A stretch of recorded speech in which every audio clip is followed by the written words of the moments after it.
Oppenheim's International Law is the most important English language book on public international law. It dates back all the way to the way of 1901 to the first edition published by Lhasa. Oppenheim pertaining to peace and war. Today, the book published its latest edition, which talks about the United Nations. The former president of the International Court of Justice, Dame Rosalyn Higgins, led a small group of accidents in producing the book with the hope that the book would become an essential reference tool for foreign ministries, academics, students, and union officials.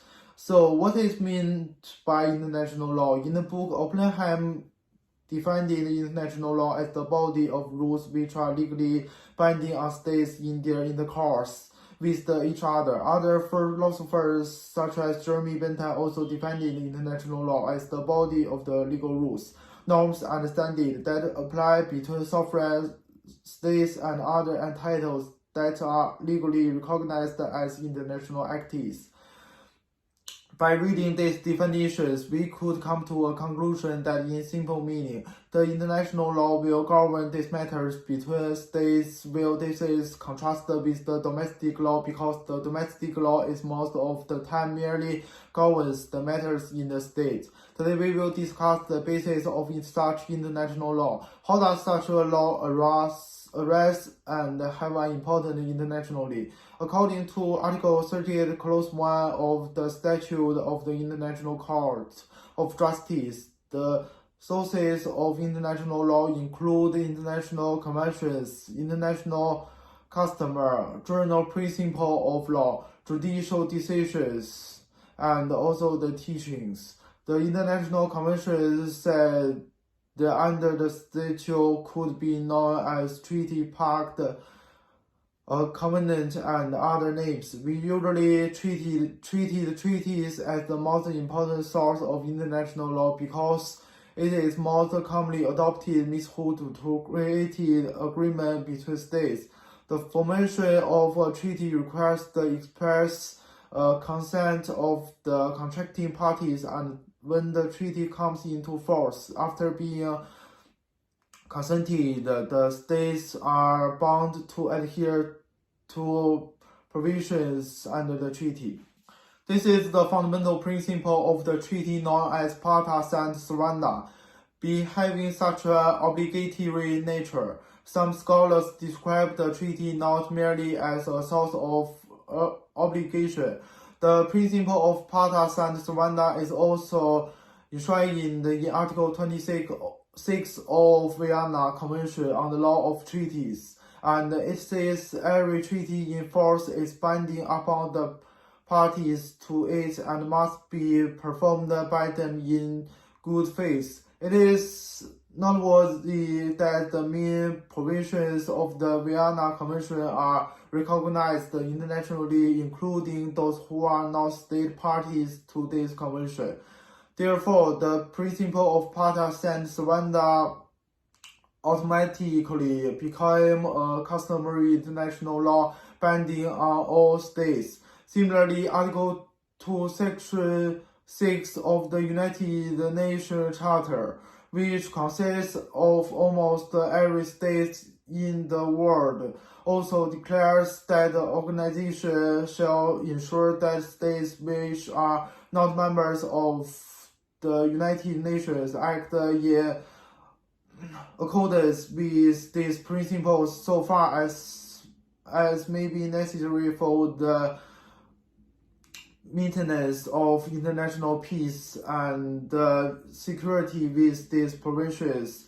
The concept of treaty shall be binding entered into every state's mind, and thus it established a source of law. Treaties may be divided into lawmaking treaties and treaty contracts too.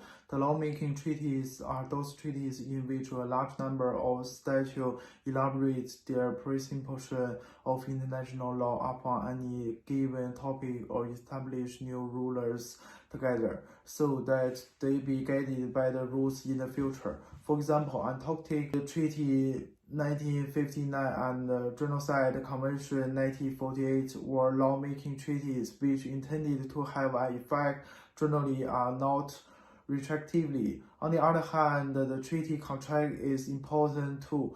The number of these kind of treaties trade into has expanded over the last century. Without such a treaty, it would be impossible to telephone abroad, to take an aeroplane to other countries. Thus, the treaty is unquestionably a source of law, and it is always possible that a treaty becomes a customary international law that binds statutes, provided that there are sufficient numbers of statutes to become parties to the treaty or carry out a statute practice in accordance with the provisions in the particular treaty.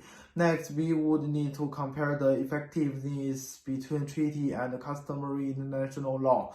I think that in certain circumstances, the treaty is more effective than a customary law. There are also circumstances where the customary law is a more effective law. Firstly, the treaty is more effective in enforcing the rule because in many instances the states after ratifying a treaty will need to amend its domestic law so that their domestic law will be in line with the objective of the treaty. For example, Malaysia became a party to the UN Convention on the Rights of the Child in 1995.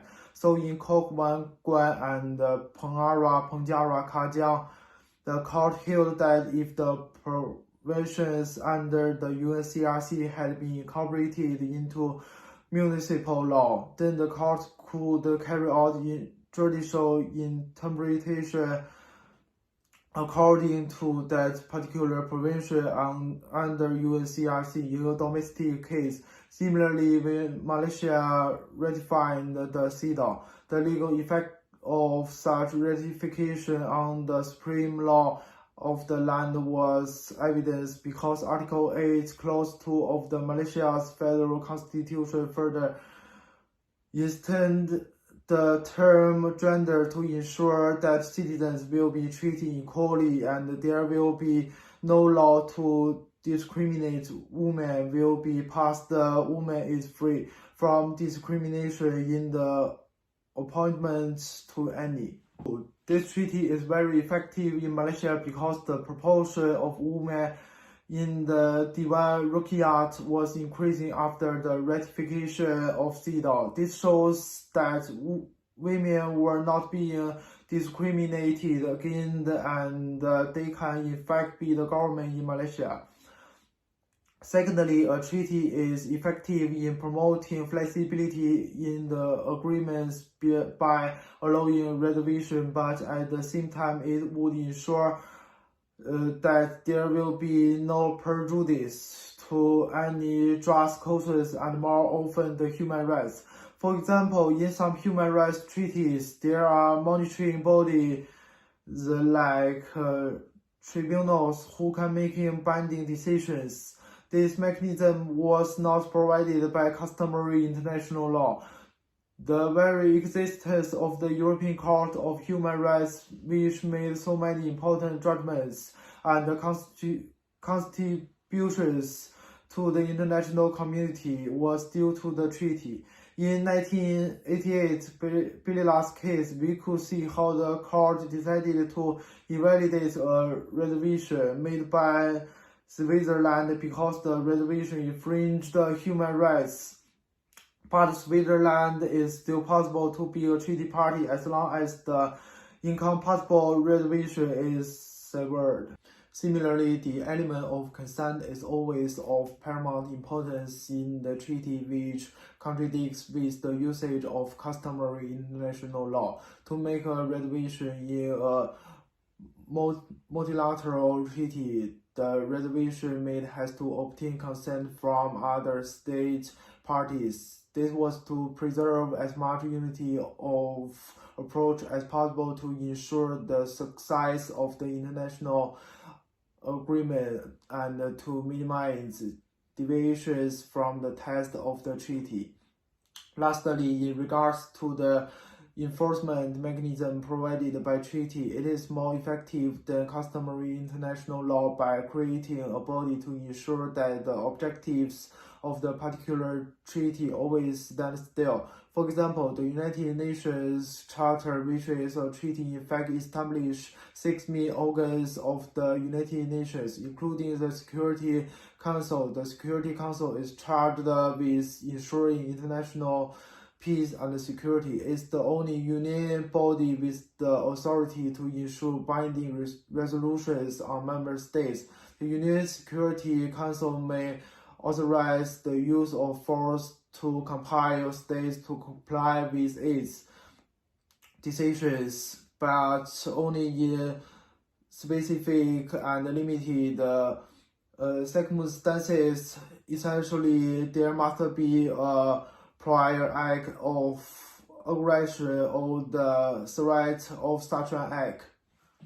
The enforcement through the means of military armed forces contemplated in 1945 set out a system by which member states would agree to hold armed force ready to respond to call the Security Council. Other than this, the economic sanction was imposed on many countries, including Iran, Liberia, Haiti, and others. One significant is that the UN had imposed a sanction on North Korea due to this nuclear weapon program, which threatened the peace.